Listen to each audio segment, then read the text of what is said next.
உங்கள் favourite TV ஷோக்களை இனி miss பண்ண தேவையில்லை. ZEE5 இல் முற்றிலும் இலவசமாக காணுங்கள், இங்கேயும் எப்பொழுதும். சிவா, போனை எடு. எங்க போனா இந்த பையன்? சின்ன நீ என்ன செய்வாங்களோ தெரியலையே.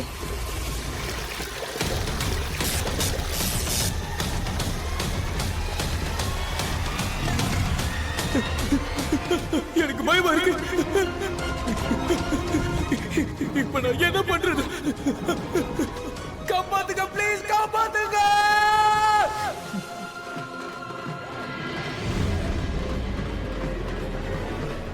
இது என்னோட போன் ஆச்சு. உன்கிட்ட எப்படி வந்துச்சு? அட என்ன மச்சி நீ அவனோட போனை இங்க அங்கன்னு வச்சுட்டு மறந்து போயிடுற.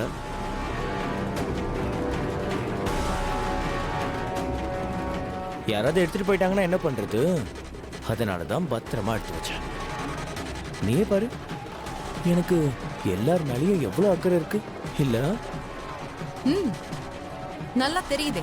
அதனாலதான் மந்த்ரா ஆண்டியோட கையை இவ்வளவு கெட்டியா புடிச்சிட்டு இருக்கேன். நீங்க ரெண்டு பேரும் ஏதோ செய்றீங்கன்னு எனக்கு நல்லாவே தெரியும். டாக்டர் சிவா பதில் சொல்லுங்க.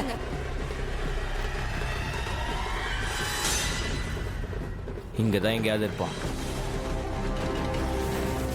யாரையாவது அடிச்சிட்டு இருப்பான், இல்லைன்னா யாருக்கிட்டையாவது அடி வாங்கி.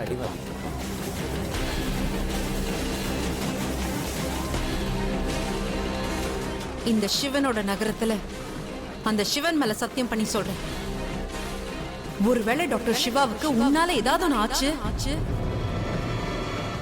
இந்த சக்தி உன்னை உண்டிலன்னு பண்ணிடுவேன். அதுக்கப்புறம் நீ இந்த உலகத்துல எந்த மூளைக்கும் ஓட முடியாது.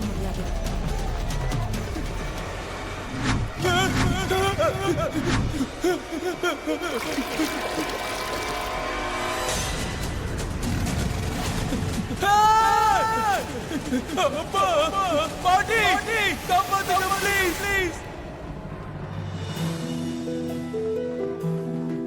அட ரகுநாத், அம்மா, அது இன்னைக்கு பல வருஷத்துக்கு அப்புறம் இன்னைக்கு உங்க கையில மருதானைய பார்த்ததும் எனக்கு அப்பா ஞாபகம் வந்துருச்சு.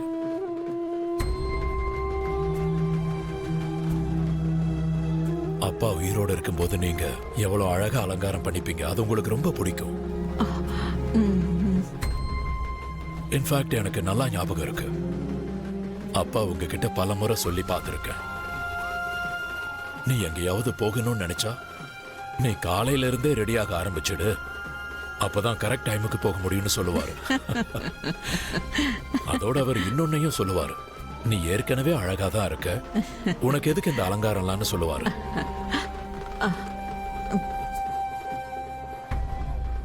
ஆனா அம்மா, எனக்கு ஒரு விஷயம் புரியல. அப்பா போனதுக்கு அப்புறம் நீங்க ஏன் அலங்காரம் பண்ணிக்கிறத விட்டுட்டீங்கன்னு தெரியல. ஏன் எல்லாத்தையும் நிறுத்திட்டீங்க? இந்த சமூகம் உருவாக்கின பழக்கத்தை நீங்க கடைபிடிக்க ஆரம்பிச்சு ரொம்ப காலம் ஆயிடுச்சுமா. ஆனா அம்மா, இன்னைக்கு சக்தி சொன்னதை கேட்கும்போது நல்லா இருந்துச்சு. அவ சரியாதான் சொன்னான். மனசுக்கு முன்னாடி, அன்புக்கு முன்னாடி சமூகம் உருவாக்கின இந்த முறையெல்லாம் ஒண்ணுமே இல்லை. இன்னைக்கு சக்தி பண்ண காரியம் இருக்கே, அதை என்னால என்னைக்குமே செஞ்சிருக்க முடியாது. இன்னைக்கு அவ எனக்கு ஒரு விஷயத்தை உணர்த்திட்டா. நான் ஒரு மனைவி, ஒரு அம்மா, ஒரு பாட்டி மட்டும் இல்ல, நான் ஒரு பெண்ணும் தான். அதோட ஒரு பெண் மற்றவங்களுக்காக இல்ல, அவ தனக்காகவும் அழகா அலங்கரிச்சுக்க முழு உரிமை இருக்கு. தனக்காக சந்தோஷமா இருக்கிற உரிமையும் இருக்கு. எனக்கு நல்லா புரியுதுமா. இது எல்லாத்துக்கும் காரணம் நான் தான். இந்த வீட்டு மூத்தவங்கிற முறையில நான் இதை யோசிச்சிருக்கணும். இல்ல இல்ல ரகுநாத், நீயும் உன் வேலையில பிஸியா இருந்தல்ல, உனக்கு எங்க நேரம் இருந்துச்சு உனக்காக உன் குடும்பத்துக்காக, உன் அம்மாக்காக. ஆனா இப்ப சக்தி நம்ம வீட்டுக்கு வந்துட்டான்னா எல்லாம் சரியாயிடும்.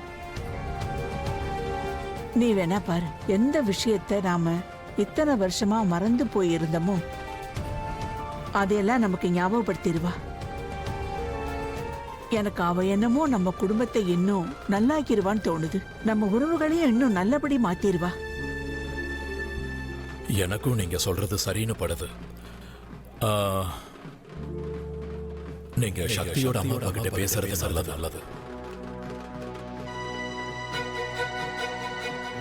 சரிப்பா, ஆனா முதல்ல இந்த ஃபங்க்ஷன் முடியட்டும். அதுக்கப்புறம் நான் குருக்கள் கிட்ட சக்திய சிவாவுக்கு பொண்ணு கேக்குறேன். சரி.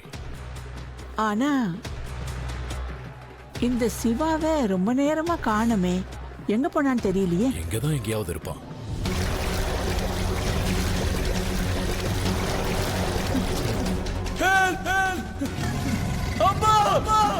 சக்தி, சக்தி!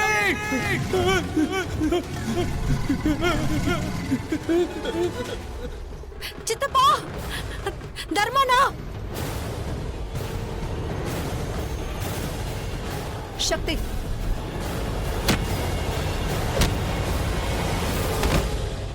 சக்தி, சிவா அந்த ஸ்டோர் ரூம்ல தான் லாக் ஆயிருக்கா. அவனை போய் காப்பாத்து. ஸ்டோர் ரூம்லயா?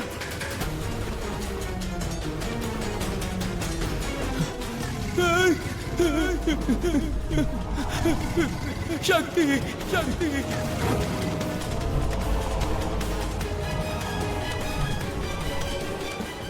அப்பா, என்ன காப்பாத்துங்க, என்ன காப்பாத்துங்க!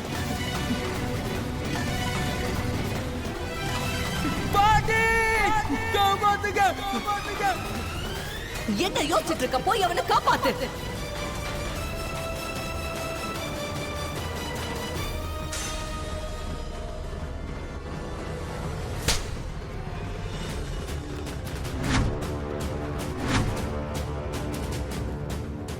உன்ன மாதிரி கீழ்த்தரமான ஆளு எவ்வளவு தப்பு பண்ணாலும் சரி, அதுல ரொம்ப பெரிய தப்பு என்னன்னு தெரியுமா?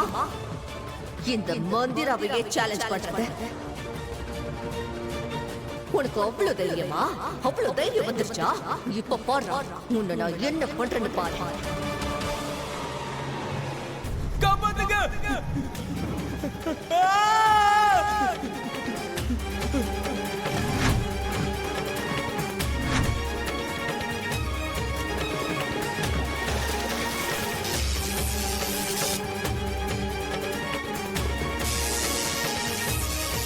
சக்தி! டாக்டர் சிவா! ஜீ5 ஆப்பை டவுன்லோட் செய்து அனைத்து எபிசோடுகளையும் இலவசமாக பாருங்க.